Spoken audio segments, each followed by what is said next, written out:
எப்படி இவங்க கொள்கையே கொள்ளைதான். இதெல்லாம் மக்களுக்கு யாருக்கும் தெரியாதுன்னு நினைச்சிட்டு இருக்கீங்களா?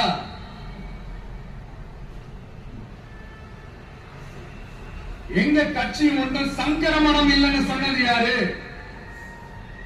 யார் சொன்னாங்க? ஏன் சொன்னாங்க? எதுக்கு சொன்னாங்க?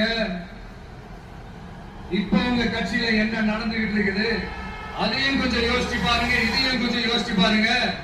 அதனால பாப்பா, பவள விழா பாப்பா,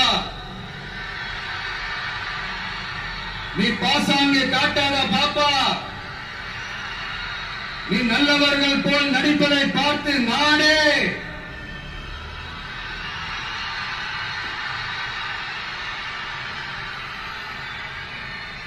பாப்பான்னு சொன்னோம். அப்ப கூட பாத்தீங்கன்னா பாப்பான்றது ரொம்ப ஆசையா பாசமா சாப்பிட்டா தான் சொன்னோம். அதையே நீங்க அதிர்ச்சியா எடுத்துக்கிட்டீங்கன்னா அதுக்கு நாங்க என்ன பண்றது? அதே நீங்க விமர்சனம்னு சொன்னீங்கன்னா நாங்க என்ன பண்றது? இன்னும் நாங்க விமர்சனம் செய்ய ஸ்டார்ட் பண்ணவே இல்லையே, இன்னும் நாங்க அடிக்க ஸ்டார்ட் பண்ணவே இல்லையே, அதுக்குள்ள அலர்னா எப்படி?